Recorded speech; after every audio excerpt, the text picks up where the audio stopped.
Hi everybody, this is Vanessa with Grow Opportunity, and today we're going to talk about depression in relationships. What is Grow Opportunity? Grow Opportunity is a blog website, growopportunity.org, and a YouTube channel, Grow Opportunity, over here. And we talk about personal development, and not just about emotional or spiritual, but also financial, mindset, all about personal development. And today we're going to talk about something about the heart more than the mind, which is depression and relationships. Why do I say the heart more than the mind? It's because a lot of times when we're depressed, we look for the biological reasons, the scientific studies, the new medicine, and we're trying to make sense of how we're feeling by being too logical. But let's face it, in this life, a lot of things are just things from the heart. So we're going to talk about that. First, let's talk about what is considered depression. Some psychological studies say that in this life, however long you live, you're going to be happy only half of the time, 50% of the time. And that's just the normal. There's like a balance thing that when we're happy, our brains want to balance it out, and then you are sad and then happy again, etc., etc. And then life circumstances, happy things, good things happen to you, and then tragedies happen to you, and an average of these is about half. But then what happens if you have depression? Then that means that you're going to be very sad more than half of the time. And it could be for a period of time, or it could be for a lifetime, which sounds really scary, right? So that's why, because it's so scary to be depressed and to be sad for long periods of time, we're always looking for survival mechanisms. We have survival mechanisms. We're looking for survival. So that's why we go through antidepressants, therapy, alcohol, drugs, friends, social media, etc. Like we look for a survival mechanism. That's our nature, and that's our job, right? So, but the reason why I want to talk about depression in relationships is because, one, after doing a lot of studying, and then two, after life experience, I realized that it is all about relationships. So imagine that you are a very large piece of fabric, and you're brand new. It's like when you're born, when you're a baby, you're brand new. You know nothing about life. You know nothing about depression or happiness. You're just like a brand new baby, right? So you are a brand new piece of fabric. Let's pick this up over here, my table, whatever this is. Okay, so you are this piece of fabric, right?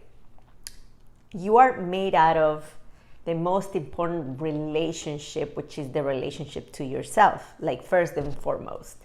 But then you have all these like threads, right? Like the fabric is made out of different threads, and these are the people in your life, the relationships in your life.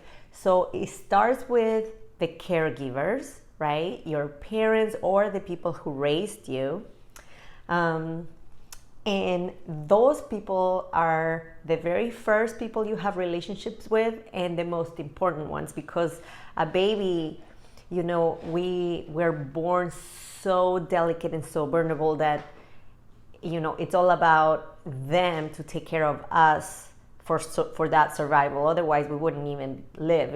If we were born and left on the street, we would die. So those are the first and most important relationships. And then, of course, as we grow and the threads keep, coming in together, we build relationships with our siblings, sisters and brothers and cousins, and then we start going to daycare or school, and then we start building friendships, and as we grow up we start having our very first relationships, romantic relationships, and then it goes on and on and on, right? Then once you start work, you have co-workers, you have a boss, you have, etc. And then spouses, all of those relationships, all of those from the very beginning until the rest of your life. Some things, like the relationship to yourself, is in your control. But some other things are out of your control, as we cannot control other people. So for example, if a caregiver, if one of your parents or both abuse you, you don't have control over that. You're too little, you're too weak, you don't know things. And so when they do something to you, you can't control, you can't stop it, or you can't change it. And so what happens to that fabric? If you're the fabric, what happens when the very first person hurts you? Let's say a parent hurts you. It's like someone just punctured into the fabric. And once the fabric is damaged, like there's a puncture here, if you take that piece of fabric and you try to fix it, you can't fix it. You can put a patch over it, you can sew it back up, but then there will be a mark. You can try to make something out of it, but it'll be there forever. You can't bring it back and make it all cleaned up and brand new like that. It will never be new again, correct?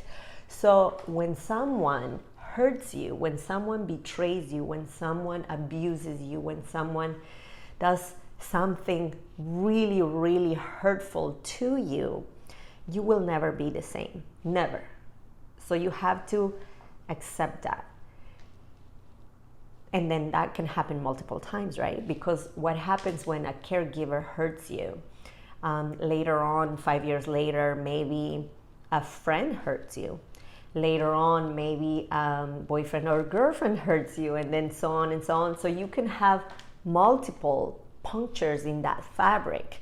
And so there's all that pain and all that damaging can build up, especially the very first ones, of course.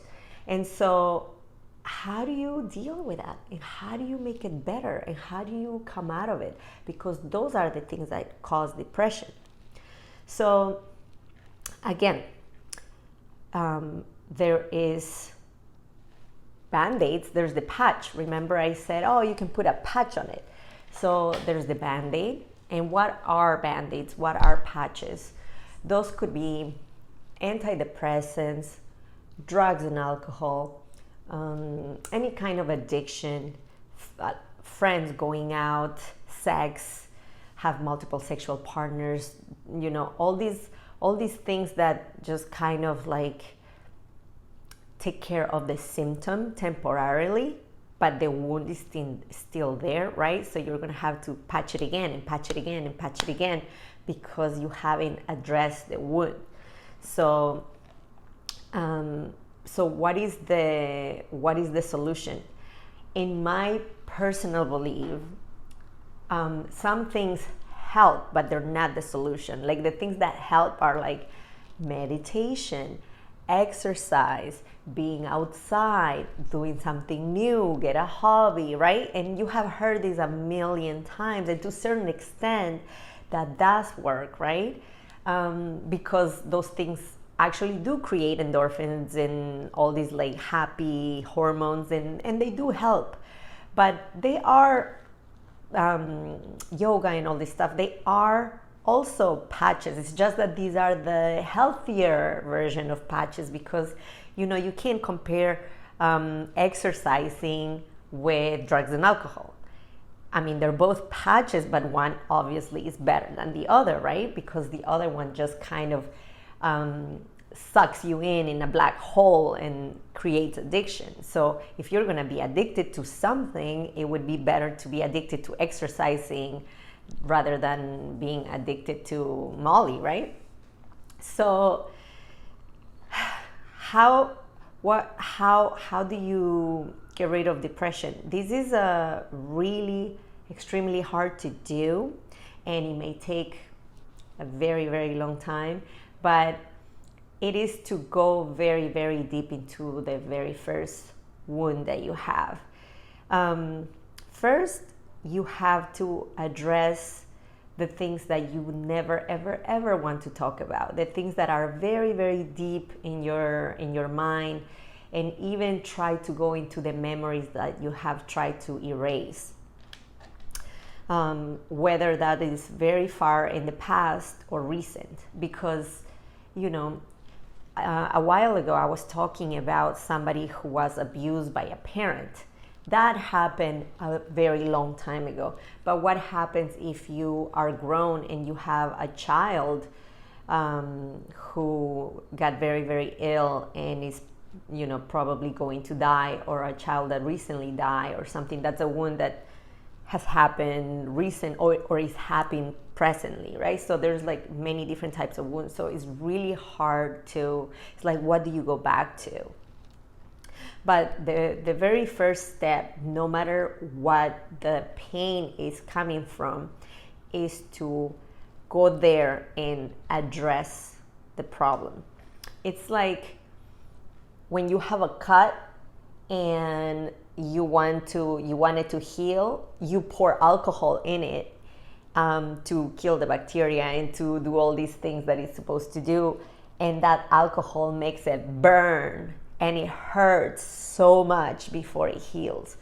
So we never go back to those wounds, and we never go back to addressing the problem because we are so afraid of that pain. You know how they say that your brain does not know reality versus imagination? So when you watch a movie, you stress out. If it's an intense, drama movie, you stress out. If it's a sad movie, you get sad. Or if when you dream, you think it's true and you're like really happy or really sad according to like whatever the dream is. Or when you remember that you were mad at somebody, you get mad again, right? It's because your brain doesn't know truth from imagination. So we're always afraid to think about what really, really hurts us because we know that we're going to go back to those feelings. So we know it's like the alcohol burning. It's like, are we really going to go and open that box again? It is the only way to start the process of healing. So the only way to change something is to go back to what caused that trauma, that PTSD, that pain. So when you go back to trying to remember how your dad abused you, how your mom beat the shit out of you, how I don't know, whatever it is that is painful to you, when someone died, how you felt that at that moment, when someone that you trusted with eyes closed lied to you, when someone cheated on you, like what is that secret that you never want to tell anyone that really hurts? You have to go back to that. And most often than not, it would be when you were a kid. And because all the other painful relationships, when you have experienced bad romantic relationships, are usually because we're like in a pattern of looking to fix what happened in our childhood, right? So you have to go back to the very first. Once you do that, once you open up that, once you go through all of those feelings and you remember that, you most likely going to, go in like a breakdown. But once you do that, it's amazing because you are admitting that was wrong. You're accepting that that's what happened. You also accept that it already happened. so it cannot be changed. You can't change the past. And when you do that, then you can use the whole thing about your brain that doesn't know reality versus imagination. You can go back to the past and talk to yourself at that age, talk to that child and say, look, this is what's happened to you. This is what might happen to you in the future. I am here to warn you and to help you. And if things go well, this is what you could do, A, B, and C. It's almost like giving advice to yourself as an adult. You can even say, even if you don't know what the solutions are, because let's say that you are in a place where right now you're in the hole and you don't know what the way is out. Actually, probably if you're watching this video is because you're looking for something, you're looking for like a solution, right? So even if you don't know, you can still talk to yourself, to your little child self, and say, hey, this is what's gonna happen. We're gonna go through a lot of problems, but hey, I'm here for you, I'm here for us, because at this point it's almost like you're two people, even though it's still you. And you're like, we're gonna get out of this, we're gonna change this. I'm here, because you have to tell yourself that you're here for you, because when you're depressed, you feel extreme loneliness. You actually feel like you're the only person depressed and no one knows and no one cares. And sometimes you may tell someone, you may tell a sister, a best friend, a therapist, you may tell someone, but because you're depressed and because everybody has their own world and their own head, you may feel or think that someone's there to listen, but in the end, you're by yourself. In the end, each person has their own shit to worry about, and in the end, you're on your own. So no matter what, you think that you're by yourself. So what happens then? Go talk to yourself, go back to these like memories, go talk to yourself and be like, hey, if no one's here, I'm here. This is all we got. This is all we got. We're gonna get through this. And you comfort yourself. And I guarantee you that your brain is going to feel comfort. And that's already a really, really big, warm thing to feel. So your brain is going to accept that there is the light at the end of the tunnel, that there is an outing to it, and you're gonna slowly start feeling like, okay, I have a start, there's a start. So that is very important to do. Well,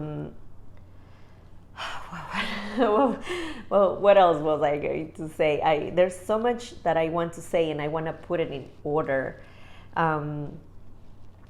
Speaking of other people, being near people is essential, but I know that it's really hard to let out things that you're feeling. But if you find someone that you trust, and you find someone that you think would care, whether that is a romantic partner, a friend, or someone, someone that you want to talk to, again, therapist, anything like that. If you want to let things out, is really good for support. But if you don't, if you're somebody who has a hard time showing your weaknesses and your vulnerability, talk to yourself and talk to yourself out loud. A lot of times when we just say things and it comes out of our mouth, a few things happen. One, we realize a lot of things that we didn't know. Sometimes when we talk out loud, we say things that are inside our brains and we're like, oh wow, I didn't realize that. You will have aha moments just by talking to yourself, even though that sounds like crazy, but you can do that when no one's home, no one will know. Another thing that happens is that when you release things out there and you open that jar, it's like a huge relief, and a lot of there's a lot of letting go. And there's a lot more to let go of. So it's a lot of letting go, and that already gives you relief. It's a way of stop suppressing and repressing feelings. So talking, journal, writing it down too. That's really, really, really helpful.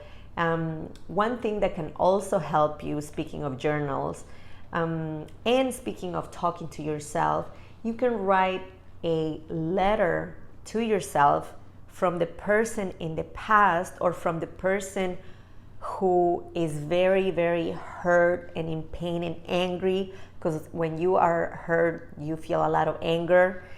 You can write a letter to your other self, the other self that wants to feel better, that wants to grow, that wants to be okay, that wants to feel happiness. You can write a letter and saying, hey, I feel this way and this way and this way because of A, B, C, and D, and I need you to be there for me. And you can read that letter, to yourself. All these things, basically, I'm talking about ways of letting things out. So you do have to open that box of memories, and they're not happy memories, obviously, and you have to keep looking at the photos and looking at the memories and letting it out. That is the very first step to heal from depression. After that, after you do all of those things, if you can fix the actual relationships with the real people that hurt you, that would be even a better step. For example, if you hate, I'm going to use the word hate because, again, pain creates anger. So if you hate one of your caregivers because they did something to you when you were little, if they're still alive, if you still communicate with them, or if you don't communicate with them but you have access to their communication, if you were to speak with them and let things out and say, I have always been resentful because I feel like you did this to me. I feel like you damaged me by doing this. However, I understand that we are human, and I'm sure that comes from your own trauma, your own side of problems, and I want to forgive you. If you were to have a conversation with a person that hurt you, that will also be a huge jar that you open and let things go. That doesn't happen often at all because, again, you cannot control the other person, and you can't assume that the other person has been wanting to change or trying to do some work to be better, etc. And a lot of times it's really hard to talk to them anyway. Sometimes they're dead already, and you can't talk to them anyway. But if you don't want to do that, or if you are afraid of how they will react and you think it will be worse, if you have the courage to do it, and no matter what their reaction is, it would still heal you, because you are confronting that fear, you're confronting the past, you're confronting the problem, and that is a huge part of healing. But if you're not ready for that, or if you won't be ready for that, or if they're not around anymore, you can always write a letter to them that you're not gonna give, although you could. You can write a letter to them and say all of your feelings towards that person. Just let everything out, but keeping in mind that at the end, if you're ready to forgive, at the end of the letter or speaking out loud, you can say that you forgive them, that you understand that they have their own thing going in their minds, and that's why they are the way they are. Or you can say, if you're not ready to forgive, you can say, one day I will forgive you. One day I will be ready to forgive you. That's also a start. Don't put so much pressure on yourself, because what I'm talking about can take a very long time to process and to heal. But opening all those wounds and trying to have closure, and you do that with each memory that you have that has hurt you, will help you so much and possibly heal you. Again, let's go back to the fabric. I told you it will never be brand new like this again, right? Something that is broken cannot be back to new. However, you can think of ways to utilize it in a different way. You can think of ways to make it pretty. Like I said, if you have fabric and it ripped, maybe you can cut it up and turn it into something else, right? Like, you can change it. You cannot go back to making it new, but you can change it to something else. You can make it into something useful. You can make it into something beautiful. You can make it into a decorative thing. You can make it into something that, there's a lot of options, and that you have control of. Because the person that betrayed you, the person that abused you, the person that cheated on you, the parent that beat you, the parent that abandoned you, the brother, the sister, like whoever did something to you, you could not control that, like we said at the beginning of the video. But the beauty or the silver lining is that we can control what we make of it. But we can only make something of it when we decide that we want to look at the problem, see what it was, see what we're working with, and then from there, we're like, okay, what can we do? How can we turn this around? That you have control of. Depression comes with a whole package of many different things: sexual fetishes, weird thoughts, addictions, self-sabotage. It comes with a whole box of treats that can give you a life of a really sad life, and then you have to live your life pretending that you're someone else, because most people that are depressed are not walking around looking depressed. If anything, there's a lot of happy depressed people. So you can't just give up and say, well, this is how it is, I'm just gonna live my life like that and just wait until I die. Or some people actually do kill themselves. You can't let yourself live like that. There's a lot of people who believe in reincarnations and many multiple lives, and there's other people that say you only have one life. This is the only life you live. I don't know if we have many lives or just one, but I do know that this is the only one we remember, because we are here. And these healings of psychedelics and all these rituals and this, it's all intended with, it's all good stuff. We don't have a lot of information about that. We know that it does help a lot of people, and some other ones don't. There's too much opinion on it. But what I know is that we live in this dimension, in this everyday life. We go to work or we go to school, and we have neighbors and friends, and we are here. When you take something, I'm not against psychedelics, I'm not saying that, but when you take something, whether it's a psychedelic, whether it's a drug, whether it's alcohol or something, your mind escapes, and everything is happy at the moment, because all these hormones in your brain are acting up, so everything is wonderful. But you're always going to come back to here. You're always going to come back to where you live, where you work, where you are, where you walk, where you eat. You come back here. So what you have to fix is where you live. Okay? So just keep that in mind. again, do a lot of work, and then still continue with the other, with the healthy side of patches, which I said, the exercise, the eating healthy, the having healthy friends, cutting off bad relationships, and those things. And you will see that when you start turning things around, you will automatically see the world differently. You will start hanging out with people who are a little healthier, little by little. And, things automatically will change. You won't do this on purpose. Speaking of your circle of friends, when you are in a certain state of mind, you will hang out with people who are exactly like you. Everybody mirrors each other.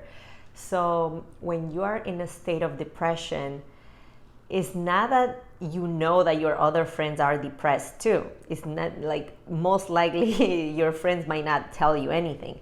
What I'm saying is that you will hang out with friends who do the same things that you do, who have the same kind of habits that you do. They have the same mentality, the same sort of opinions. And so there's a big chance that your friends are also in similar patterns, and they have similar pasts or similar situations, because we hang out with people who understand us, or who accept us, or who we feel like they're not judging us. If you are depressed and you are into drugs and alcohol, you're not gonna hang out with a yogi, because you're going to feel like as if they're gonna see something wrong with you, or they're gonna see that you're not in a good place or something. You're gonna hang out with the same people who are doing the same things as you, because you're going to feel understood, and you're going to feel like you have things in common with that person. And the best feeling is not to feel judged, right? Like, it's horrible if somebody points fingers at you, even though we do that to each other all the time, but we never want to feel judged. So you hang out, it's the whole vibration thing. You hang out with people who are in the same vibration as you, in the same frequency as you. I don't like to talk too much like that, but I guess it's the only way that, I can explain. We hang out with people who are like ourselves. And so when you start changing, when you do all this like process and all this work, you will automatically not feel like hanging out with the other people anymore. Not because you don't love them, because hey, they are human also, they're going through their own thing also, right? It's just because you're changing, and you will slowly but surely become this new person, because you're like learning how to make something else out of your fabric, and automatically you will encounter people who are in that pattern as well.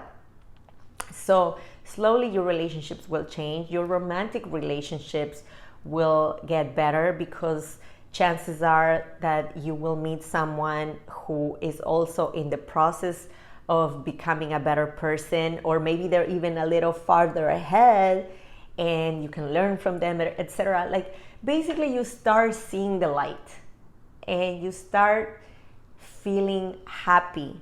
Keep in mind, right, supposedly we're only going to feel happy half of the time of our lives, because people get sick, people die, things happen, like tragedies happen. Understood. Like, we're not aiming to be the exception of the world and be happy 80, 90, 100% of the time, if that's not what life is. But hey, just being the standard model, it's already great, because then that means that we're human and we'll have good experiences, bad experiences. But I think the advantage of coming out of depression would be that when we become quote unquote normal, and something bad happens to us and we're like sad that 50% of the time, the advantage for us would be that that you can come out of it. That it will pass. That good times are coming after, because everything is yes and no, good and bad, dark and light, right? So like you know that the next chapter would be a good one. And also you will know to pass through the hard time a little faster because, hey, you already did tons of work to get out of like darkness. So when something that is like the regular life happens, it may be a piece of cake to you. So there are good things about becoming stronger. You know, there are good things about the going through really hard times and knowing how to get out of that. It's like, you know, knowing how to change the flat tire. A normal person, when they get a flat tire, they're like, oh my gosh, I don't know what to do. And they wait for somebody to come and save them and change the tire for them. But if you learn how to change all 4 tires and your oil change and your lights and everything, hey, when it happens to you, you're good to go, right? So that's the good news. I guess there is good news in everything. So do your work, go through like that difficulty, but obviously that will give you superpowers. I wish that for you and more, and I hope this video served you, and I hope I explained myself well, because this was not very prepared. It was kind of like I was inspired and I was in the moment and I wanted to talk about certain things that I've learned. And I hope that at least one thing, you know, stayed in your mind and it serves you, because that's what Grow Opportunity is for. And check our website, make us, you know, help us grow. And there's no it's just spreading love. Like, oh yeah, that's another thing. Another way, another really good patch is doing something good. Quote unquote good, that's opinion as well. But when you help someone, when you smile at somebody, when you're kind, when you give someone a compliment, when you do a favor, when you give something, it creates a good feeling. It's almost like you're buying a good feeling. Okay, so when you spread love and you are kind and you do, just by being kind, it will make you feel better. It creates all those like really good endorphins. So that's another good patch. So do something good, maybe once a week or something. Go buy a sandwich to the guy around the corner that is asking for money or something. And yeah, find the things that you enjoy. Okay, I hope you like this video. Please like, share, and subscribe, and check out growopportunity.org. See you soon.